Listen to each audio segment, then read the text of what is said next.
नमस्कार, मैं विक्रम और आप देख रहे हैं जर्नलिस्ट यूपी लाइव न्यूज। देश दुनिया की तमाम बड़ी खबरों को देखने के लिए हमारे चैनल को तुरंत सब्सक्राइब करें और कमेंट बॉक्स में अपनी अमूल्य राय जरूर दें। आइए आपको दिखाते हैं इस वक्त की सबसे बड़ी खबर।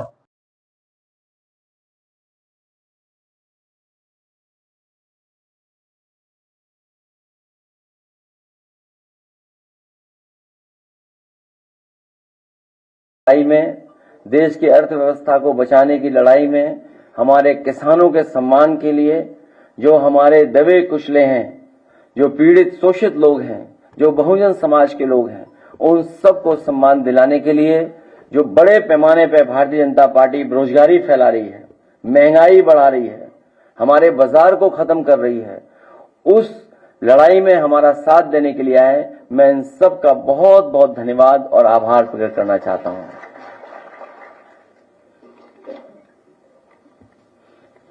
इसके साथ साथ हमने और आपने एक बहुत ही समय समय पर एक बहुत बड़ी योजना के बारे में सरकारी प्रचार सुनाव को देखा है। हम लोगों ने, भारतीय जनता पार्टी के लोग कभी नहीं थकते अपनी योजनाओं को बताने में। आज एक बहुत महत्वपूर्ण योजना, मुद्रा योजना, उसके लगभग 10 साल पूरे हो रहे हैं और 10 साल में इस योजना ने कोई खास ठोस प्रभाव समाज में और अर्थव्यवस्था में नहीं छोड़ा है। ये मुद्रा योजना नहीं, ये झूठा योजना बनकर के रह गई है। मैं कुछ सवाल जनता की तरफ से या जो सवाल आ रहे हैं मुद्रा योजना को लेकर के, उनको जरूर रखना चाहता हूं। मुद्रा योजना की पहली 10 की पारी होने पर 10 वर्ष के नाम पर निम्नलिखित 10 महत्वपूर्ण सरल और सीधे सवाल तो जनता भाजपाई से पूछ सकती है और हम लोग भी भारतीय जनता पार्टी से पूछना चाहते हैं, क्योंकि आंकड़े के खेल में कोई नहीं जीत सकता उनसे। समय समय पर जो आंकड़े सरकार बताती है, लेकिन वो आंकड़े कहां से आते हैं, किस मेथोडोलॉजी से आते हैं, किस तरीके से वो प्राप्त करते हैं, उसकी कोई जानकारी नहीं मिलती है। चाहे जो बड़े बड़े महाआयोजन हुए हैं, उसकी जो आंकड़े बताए गए, वो आंकड़े तो बढ़ चढ़ करके बताए गए, लेकिन जब कभी भी हम और आप लोग सवाल करते हैं कि जो लोग खोए हैं, जिन लोगों की जान चली गई, जो लोग सड़क के आने जाने में जिनकी जान चली गई, उसके जवाब में कोई आंकड़ा सरकार की तरफ से नहीं आता है। तो इसलिए मुद्रा योजना को लेकर के क्या सच में 52 करोड़ लोगों को मुद्रा योजना का पैसा मिला? यदि ये सत्य है तो मुद्रा ऋण लेने वालों ने अगर 2 लोगों को भी रोजगार दिया तो पूरे देश में बेरोजगारी लगभग शून्य होनी चाहिए। क्या इस तथ्य में कोई डिफरेंस नजर आता है, विसंगति नजर आती है? जब दोनों ही आंकड़े सरकारी हैं तो मुद्रा योजना या बेरोजगारी के आंकड़े में से किसको सही माना जाए? क्योंकि अगर योजना 52 करोड़ लोगों तक पहुंची और 52 करोड़ में अगर एक प्राप्त ने 2 लोगों को भी नौकरी दी है, तो सोचो आंकड़ा कितना बड़ा बनता है। मुद्रा योजना में लोन लेने के रूप में बांटा 33 लाख करोड़ रुपया किसके खाते में गया है? ये 10 साल की योजना में कोई छोटा मोटा पैसा नहीं इकट्ठा हुआ है या बांटा नहीं गया, 33 लाख करोड़ रुपया बांटा गया है। क्या इन खातों की कभी जांच परख या लेखा परीक्षण या कहीं ऑडिट हुआ है? क्या इनके द्वारा समर्थित या शुरू हुए उपक्रमों में कभी लाभ कमाया और दिखाया गया हो? क्या सरकार को इनसे कभी इनकम टैक्स प्राप्त हुआ, और हुआ होगा तो कितना हुआ होगा? क्या इनमें से किसी ने जीएसटी का रजिस्ट्रेशन करवाया? कि अगर 52 करोड़ लोगों को मुद्रा लोन दिया गया है तो क्या जीएसटी के रजिस्ट्रेशन कराया गया कि नहीं कराया गया? इनसे कुल कितना जीएसटी प्राप्त हुआ? बैंकों को मुद्रा योजना के वितरण पर हुए कुल खर्च और इससे मिले कुल ब्याज के बीच क्या कुछ लाभ हुआ, या ये योजना कुछ अपने लोगों को बैंकों के खजाने से पैसा पहुंचाने का माध्यम मात्र बनकर रह गई है? जवाब जुमलाई सरकार देगी या बैंक? ये जो 33 लाख करोड़ और 52 करोड़ लोगों को पहुंचाया गया इससे लोन का, तो आखिरकार जवाब कौन देगा? सरकार देगी या बैंक देगी? ये बातें मैं इसलिए कर रहा हूं क्योंकि भारतीय जनता पार्टी अपनी नाकामी छिपाने के लिए बहुत सारे फैसले लेती है। अपनी हर योजना की नाकामी छिपाने के लिए कम्युनल रास्ता अपना रही है, कॉन्स्टिट्यूशन को खत्म कर रही है, लोकतंत्र की परवाह नहीं कर रही है, कानून की परवाह नहीं कर रही है। और एक बात और मैं कहना चाहता हूं कि अगर राम जी या सुमन जी के साथ कोई घटना होती है या समाजवादी पार्टी के नेता के ऊपर किसी तरह की कोई घटना होती है, तो उसके लिए जिम्मेदार कोई दूसरा नहीं, मुख्यमंत्री खुद जिम्मेदार होंगे, क्योंकि मुख्यमंत्री खुद उस संगठन पे हाथ रखे हुए हैं। जितने भी लोग उसमें दिखाई दे रहे हैं, हालांकि जाति की बात नहीं करनी चाहिए, जातियों की बातें समाजवादी लोग नहीं करते हैं, लेकिन कहीं ना कहीं जाति कनेक्शन भी उन्हीं का उनसे दिखाई देता है। क्योंकि पकड़े कौन? करने वाला वही, पकड़ने वाला भी वही, रिपोर्ट लिखाने वाले अगर जाएं तो सामने वही दिखते हैं। इसलिए अगर कहीं कोई घटना हो रही है, अगर किसी को किसी तरह की अपमान भी होता है, तो कि जिम्मेदार अगर कोई है तो मुख्यमंत्री खुद जिम्मेदार हैं, क्योंकि वही बढ़ावा दे रहे हैं। जिस तरीके से हिटलर के जमाने में ट्रूपर्स होते थे, उसी तरीके से इन्होंने एक हिडन अंडरग्राउंड फौज तैयार की है, जो समय समय पर लोगों को अपमानित कर रही है, थानों में अपमानित कर रही है, तहसील में अपमानित कर रही है, पैसे लूटने में सबसे ज्यादा आगे दिखाई दे रहे हैं। जो लोग कहते थे कि यहां जीरो टॉलरेंस है करप्शन के लिए, इनका खुद अधिकारी पकड़ा गया, और अगर वो कहीं छिपा नहीं है, वो मुख्यमंत्री आवास में छिपा होगा। मैं एक बार फिर दद्दू प्रसाद जी, देवरंजन नागर जी और सलाउद्दीन साहब से लेकर के जगन्नाथ कुशवाहा जी, जितने भी उनके सहयोगी साथी आए हैं, मैं उन सब का अपनी तरफ से, पार्टी की तरफ से बहुत बहुत धन्यवाद देता हूं, स्वागत करता हूं, बधाई देता हूं, और इस उम्मीद के साथ कि आने वाले समय में जो पीडीए का रास्ता है, पीडीए का संघर्ष है, उसको और मजबूत बनाने का काम करेंगे।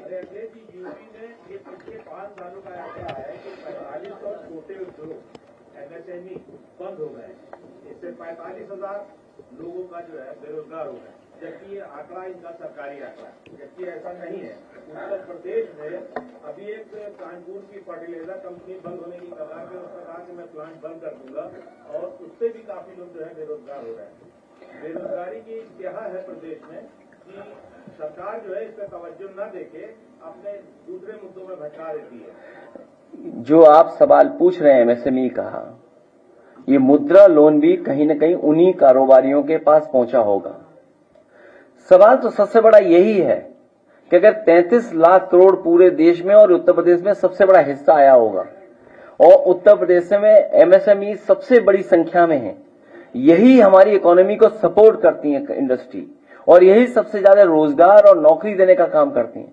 अगर उसी इंस्टीट्यूशन को ये खत्म कर रहे हैं और इनकी गलत नीतियों के कारण हो रही हैं, तो उसी को छिपाने के लिए कम्युनल रास्ता अपना रहे हैं। और जब से ये अयोध्या हारे हैं, तब से ये और कम्युनल होते चले जा रहे हैं। हालांकि अगर वो सुने तो ज्यादा अच्छा लगेगा। अगर हम लोग उनकी टिप्पणियों को सुने, मैं तो कहूंगा कि अगर पूरा वीडियो किसी के पास हो तो थोड़ा समय लगेगा, तब तक वो हम लोग अपलोड कर लें या उसको यूट्यूब से निकाल लें। मैं कहूंगा कि वो जो जहां से अरविंद केजरीवाल जी का शुरू करती हैं वो, क्योंकि ये सुनना जरूरी है। ये कॉन्फिडेंस या इस तरह की भाषा देने के लिए जो कॉन्फिडेंस मिल रहा है वो आखिर कहां से आ रहा है। और मैं आपको बता दूं, हालांकि मेरा आपका कोई संबंध नहीं है, क्योंकि बीजेपी वाले सोचते होंगे कि आपसे मैंने सवाल पूछवाया होगा। हालांकि वो विषय ऐसा नहीं है, लेकिन फिर भी मैं कह सकता हूं, अगर अपोजिशन वाले तारीखवार कहें सर, एक अखबार दैनिक जागरण, मैं अपने सभी समाजवादी साथियों से कहूंगा दैनिक जागरण को पढ़ना बंद कर दें, आप खरीदना बंद कर दें। उनके जितना कारोबार है उससे बिल्कुल अपने आप को जोड़े नहीं, दूर कर लें। आप इस तरह से बोल रहे हैं अभी सुन लो बेटा,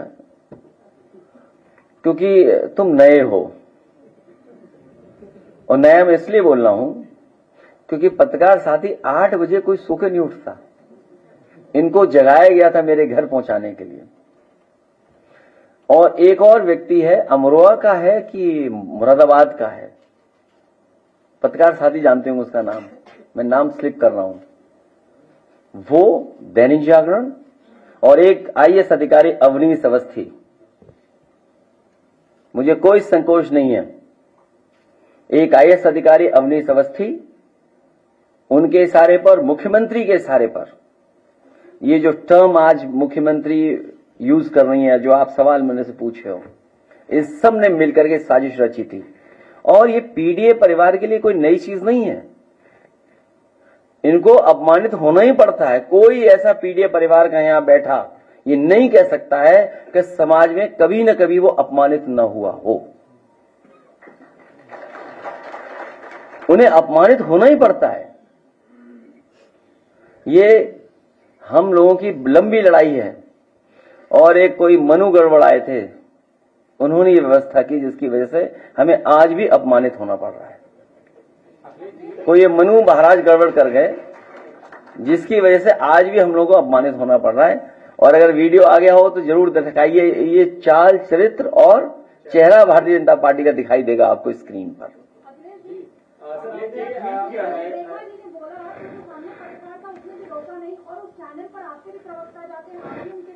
तो वो थोड़ा कांग्रेस से लगाव रखता है। आज से न्यूज 24 पे कोई नहीं जाएगा। आप खासकर तब रामनवमी के मौके पर उत्तर प्रदेश के कई जिलों में कम्युनल टेंशन जैसी स्थिति बनी हुई है। प्रयागराज का मामला है, सलार मसूद गाजी की दरगाह पर कुछ लोग भगवा झंडे लेकर जाते हैं, डीएमएसपी को बताकर फेसबुक पर लाइव करते हुए जाते हैं, दरगाह के ऊपर चढ़ते हैं, भगवा झंडे लहराते हैं, और इस घटना के बाद अब तक कोई कार्रवाई नहीं हुई है, खुलेआम घूम रहे हैं और वो खुद को बीजेपी का नेता बताता है। देखिए, कार्रवाई इसलिए नहीं हो रही है, दो एंगल जो मुझे समझ में आ रहा है, हो सकता है मैं गलत हूं उस बात पे, लेकिन आप इस पर विचार जरूर करना। करने वाला मुख्यमंत्री जी की सेम जाति बिरादरी का है,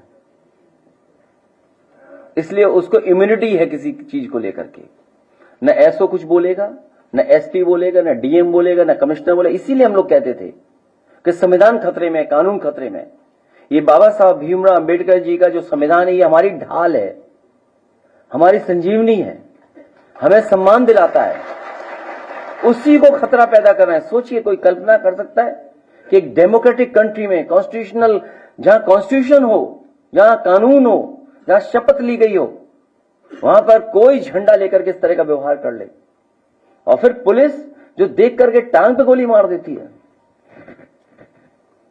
तो सोचिए, बिना मुख्यमंत्री के इशारे पर ये नहीं हो सकता था। ये सब मुख्यमंत्री के इशारे में, इसलिए क्योंकि अपनी नाकामी उन्हें छिपानी है। और नाकामी क्या है मैं बता दूं आपको। पीडीए, प्रयागराज डेवलपमेंट अथॉरिटी, पिछले 10 साल में प्लॉट जितने भी थे 2-3 लोगों को सब अलॉट कर दिए गए। आप पता करवा लीजिए।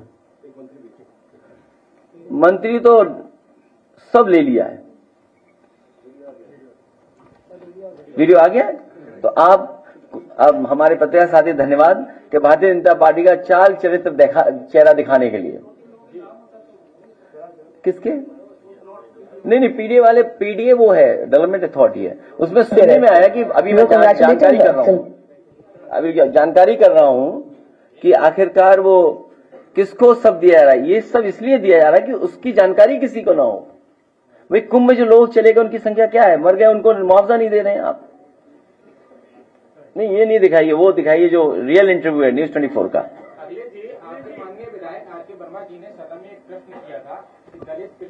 अल्पसंख्यक के जो शिक्षक है उनसे उत्पीड़न हो रहा है। वहीं डॉक्टर अली अरशद जाफरी का भी उन्होंने जिक्र किया था। प्रोफेसर आलोक कुमार राय जो कि लखनऊ विश्वविद्यालय के कुलपति हैं, अब उन्होंने उन पर जो है जांच बैठा दी है। इस पर आपकी पार्टी का क्या एक्शन है? और लगातार अन्याय के खिलाफ लड़ते रहेगी समाजवादी पार्टी। शिक्षकों को जो है अन्याय के खिलाफ समाजवादी पार्टी लड़ती रहेगी।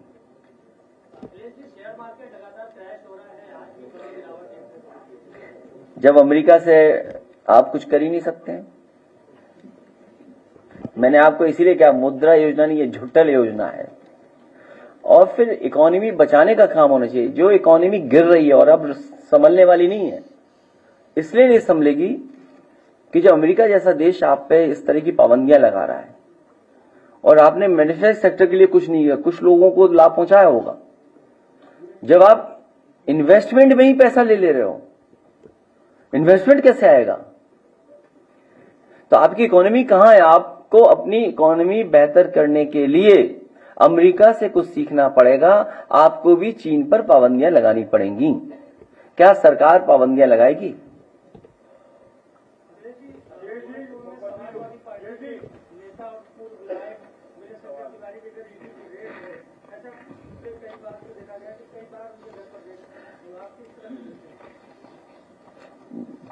सरकार जिसके पे चाहे उसके यहां भेज सकती है ईडीसी व इनकम टैक्स, और फेस करना चाहिए। अगर कोई बात है तो अपने कागज दिखाए जाएंगे। मुख्यमंत्री योगी आदित्यनाथ कह रहे हैं कि 3 साल में जो गरीबी है वो खत्म कर देंगे और इलेक्शन 2 साल बाद है। 2 साल में भारतीय जनता पार्टी चली जाएगी, फिर गरीबी हटने का काम शुरू हो जाएगा। उससे आप ये कभी क्यों नहीं पूछते? जैसे हमारे पत्रकार साथियों 46 में 56 मुख्यमंत्री हैं, वो उनसे ये तो पूछो कि जीरो पॉवर्टी क्या है?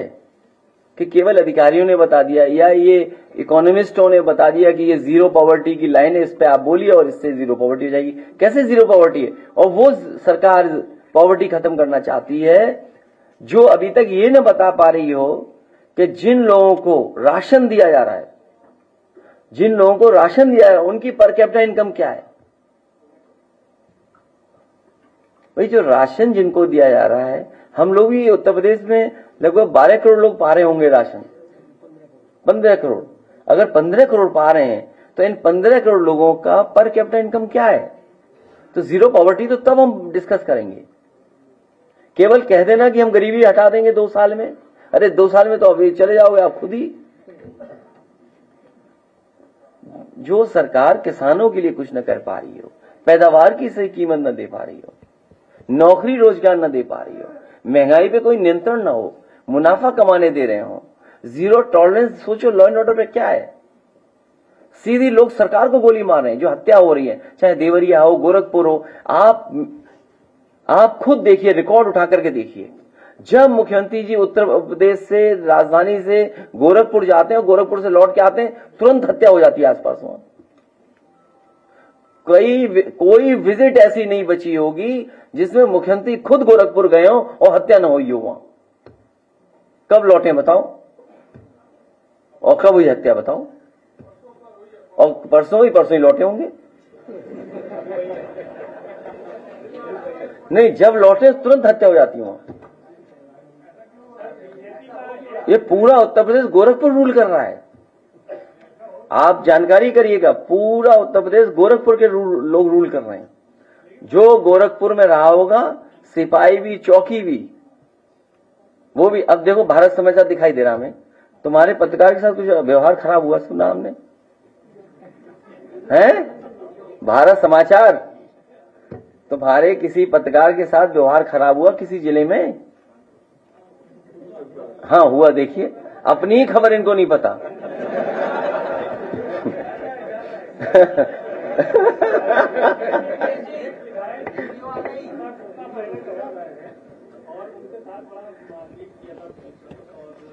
तो मैं क्या कहूं बताओ बीजेपी के विधायक के लिए? हम उनकी रक्षा करें? अब सुनिए, चाल, चरित्र और चेहरा।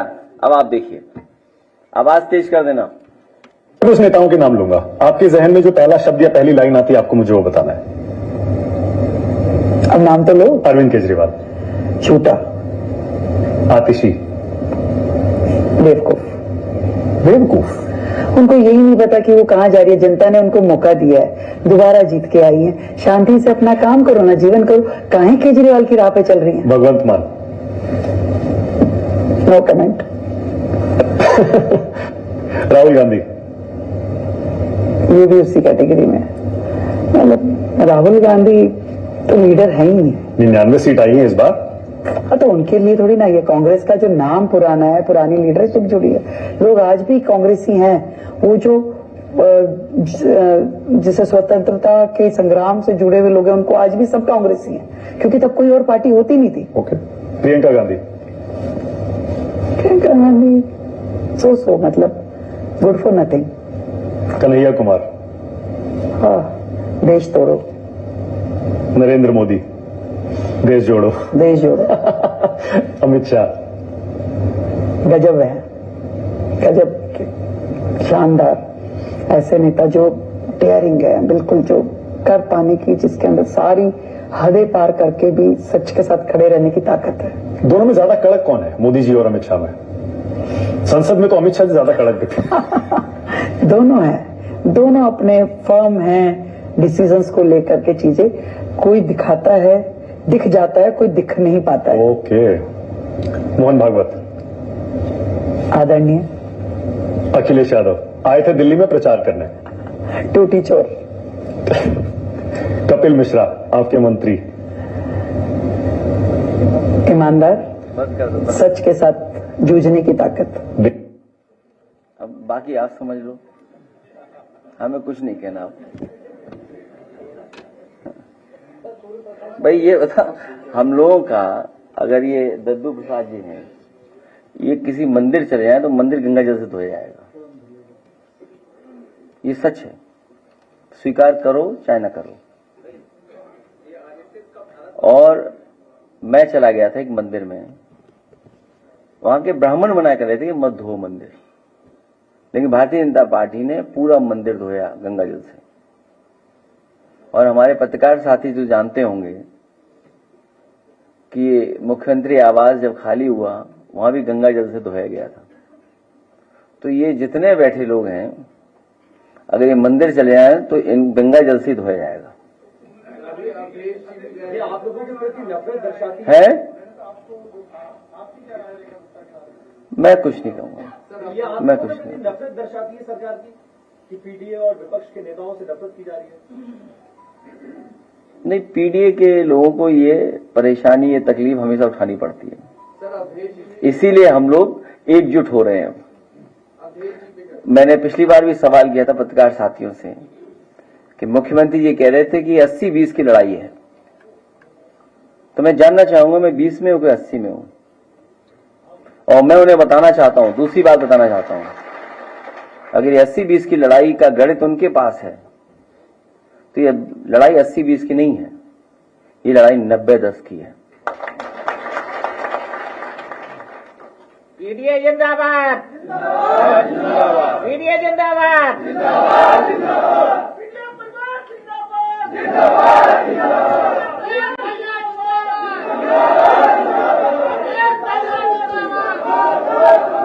पार्टी के नेताओं को नोटिस भेजी जा रही है कि मजबूत के खिलाफ प्रदर्शन न करें। उससे कोई फर्क नहीं पड़ता है, नोटिस से कोई डरने वाला नहीं है। मैं कुछ नहीं कहूंगा उसमें। मैं चिंता इस बात की कर रहा हूं, मुझे नहीं पता कि आप कौन हैं, लेकिन अगर कहीं मंदिर चले गए आप तो गंगा जल से धुलवाया जाएगा। अब बताओ कौन हो आप? हैं? तुम्हारा नहीं धुलाया जाएगा। इसीलिए सवाल ऐसा पूछते हैं। अब ये बताओ, हमारा मंदिर न धोया उसके लिए क्या करें बताओ? क्या चीज? मैं उनके बारे में कुछ नहीं कह रहा। मनु महाराज ने जो कुछ किया गड़बड़, उसकी वजह से हमें फेस करना पड़ रहा है। ये कौन है मनु महाराज? प्रधानमंत्री के संसदीय निर्वाचन क्षेत्र में एक महिला खिलाड़ी के साथ कार में 7 लोगों ने इसकी इज्जत लूटी है, और जब तक प्रधानमंत्री आते हैं तब तक इस तरह के हादसे होते हैं। इस तरह की घटनाएं उत्तर प्रदेश में बढ़ी हैं। इस तरह की घटनाएं उत्तर प्रदेश में बढ़ी हैं। पूरा प्रशासन, पुलिस, जो सुरक्षा होनी चाहिए, जिस तरह का इंतजाम होना चाहिए, पुलिसिंग होनी चाहिए, वो कुछ भी सरकार नहीं कर रही है। जब पुलिस से आप दूसरा काम लोगे तो आप उससे कैसे उम्मीद करोगे कि लॉ एंड ऑर्डर पे वो पुलिस काम करे? एक आध घटनाएं नहीं, कितनी घटनाएं। अभी कल ही जब हम लोग बैठे थे या परसों, पुलिस के खिलाफ पुलिस एफआईआर लगा रही, पुलिस ही ढूंढ रही है पुलिस को, और पुलिस को पकड़ के ला रही पुलिस। ये है उत्तर प्रदेश। बताइए, who is this Abhishek Prakash? वो तो मुख्यमंत्री आवास में होंगे कहीं। किसानों को मुआवजा नहीं दिया जा रहा है सर। प्रधानमंत्री की रैली के लिए जिस जमीन पे फसल काटी गई है, वहाँ बटाई पे लोग खेती कर रहे थे, क्या उनको मुआवजा नहीं? एक मिनट। अच्छा, आप कौन पहले पूछेगा? अच्छा, पहले आप पूछ लो। सरकार की मंत्री बिजली उन्होंने मुख्यमंत्री को पत्र लिखा है, मांग की है कि आगरा का जो शाहजहां गार्डन है उसका नाम बदल के अलीगढ़ के नाम पर कर दिया है। प्रसिद्धि बहुत कॉन्फिडेंट। मैं इस बात में और बात ऐड कर दूं, उन्हें मुख्यमंत्री बना दो, मांगना ही नहीं पड़ेगा किसी से। वो गवर्नर बन करके विधायक बनी, फिर मंत्री बनी। वो मंत्री बनने के लिए नहीं आई थी, वो मुख्यमंत्री बनने के लिए आई थी। इसलिए आप हमको उनके सामने भी नहीं जाना बीजेपी, नहीं नाम हमारा आपका भी बदल दें। वो किसका नाम बदलोगे तुम? आप सोचिए, आप कभी आप खुद सोचिए, बीजेपी अपने नेताओं का भी सम्मान करने के लिए कोई बड़ी योजना नहीं बना पाई, खासकर यूपी में। अभी जो मैच हो रहा था आईपीएल का, वो किसके नाम पे रखा गया बताइए? वो भगवान विष्णु के नाम पे था, एकाना स्टेडियम। लेकिन बीजेपी ने कोई बड़ा काम नहीं किया, क्योंकि उन्हें अपने नेता के नाम पे कुछ बनाना था, करना था। उन्होंने उसी स्टेडियम का नाम बदल दिया। सोचिए, भगवान से आगे है बीजेपी। दूसरा, नेताजी और समाजवादी पार्टी ने, हम लोगों ने मिलकर के वर्ल्ड क्लास एक कैंसर रिसर्च इंस्टीट्यूट बनाया। और कैंसर रिसर्च इंस्टीट्यूट इसलिए बनाया कि हमारे गरीबों को इलाज के लिए दिल्ली, बंबई या बड़ी बड़ी जगह जाना पड़ता है, और कैंसर का इलाज बहुत महंगा है, कोई अफोर्ड नहीं कर सकता है। और कैंसर का इलाज एक बार शुरू हो जाए तो उसको लगातार करना पड़ता है। वो भी चक गजरिया के नाम पे था, किसी के नेता के नाम पे नहीं था। हमें कोई दुख नहीं है, न कोई नाराजगी है कि आपने कल्याण सिंह जी के नाम पे कर दिया, लेकिन कम से कम वहां पर फंड्स तो हो, इलाज तो हो गरीब का फ्री। लोक भवन, पूर्व प्रधानमंत्री अटल बिहारी वाजपेयी जी बड़े अकेले खड़े होकर बोर हो रहे होंगे। समाजवादी सरकार बनेगी, 2 महापुरुषों को और उनके साथ खड़ा करेंगे जिससे वो बोर ना हो।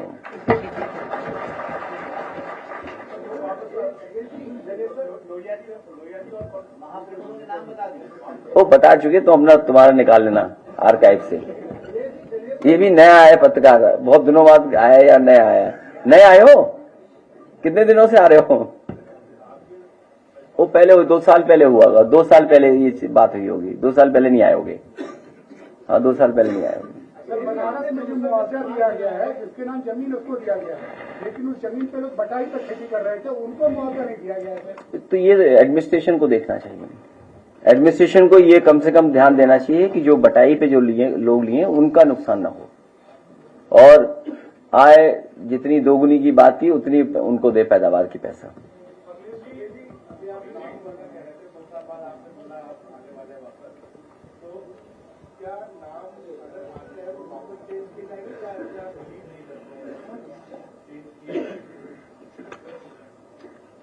आप क्या चाहते हो?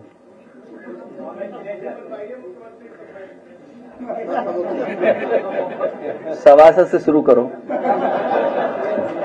इनको सभासद की टिकट दी जाएगी, फिर मुख्यमंत्री का सपना देखना। पत्रकार कोटा में मकान है और कुछ चीजें हैं, वो नहीं है। नहीं, नाम हर एक के नहीं बदलने चाहिए। देखिए, एक मिल जाइए इसका नाम। लोक भवन पे जरूर अकेले बोर हो रहे हैं, वहां जरूर 2 महापुरुष और आ जाएं, 3 आ जाएं, 4 आ जाएं, क्योंकि समाजवादी पार्टी की सरकार में बना हुआ लोक भवन है और वो जनता का है लोक भवन, कोई हमारा आपका नहीं है। स्टेडियम नए बनाएंगे, अब नए स्टेडियम बनाएंगे, इससे बेहतर नए शहरों में बनाएंगे जहां मैच और जगह भी हो पाए। वो नेताजी के समय से मैंने भी फंड दिया, नेताजी ने फंड दिया, पता नहीं क्यों रोक रखा है इन्होंने। क्योंकि मुख्यमंत्री जी क्रिकेट खेलते हैं तो 3 टप्पे के बाद बैट मारते हैं बॉल पे।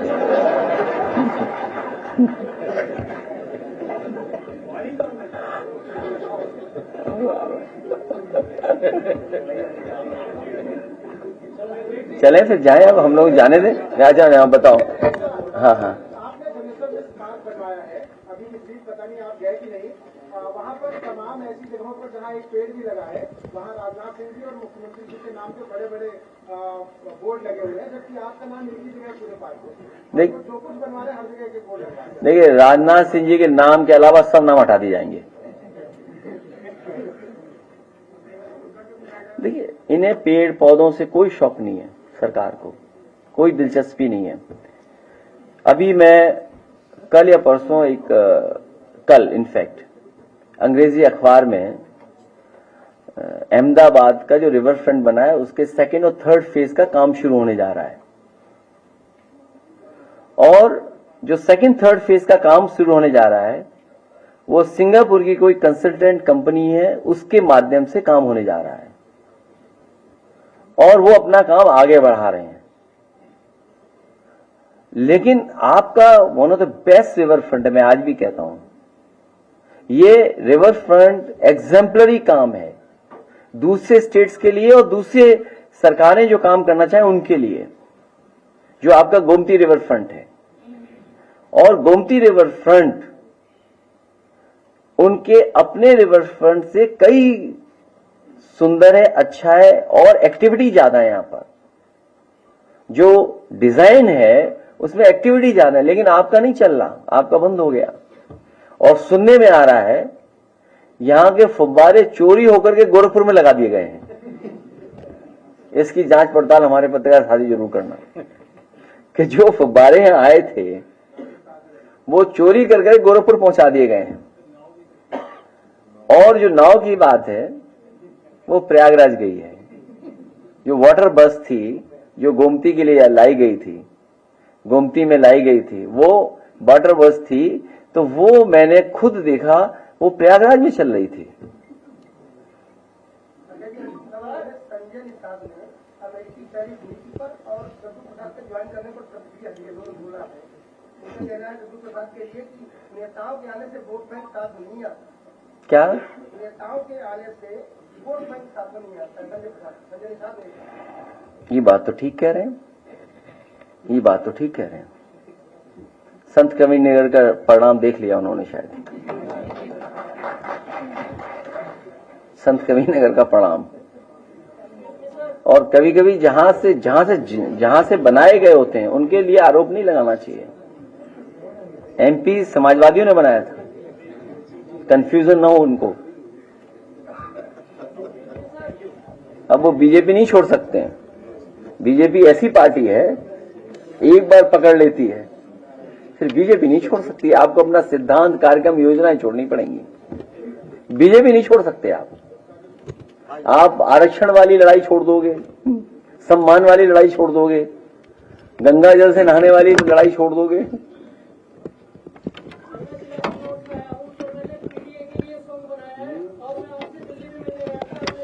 गाते हो तो पत्रकार साथी बुरा न माने तो गा दे आके। आजा भाई आजा, कोई बात खराब मत कर ना पीडीए के चक्कर में। भाई सुन लो गाना इसका भी। हाँ।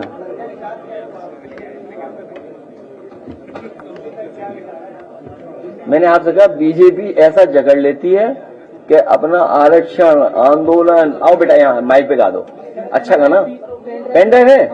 अरे तब तो अच्छा, तो क्या गाना है, लाइए पेन ड्राइव। हाँ ये अच्छा आदमी है, दे दो पेन ड्राइव है। क्या चीज?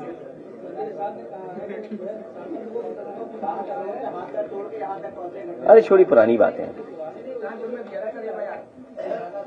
इशू और है। अब इशू देखिए फार्मर का है, किसान का है इशू।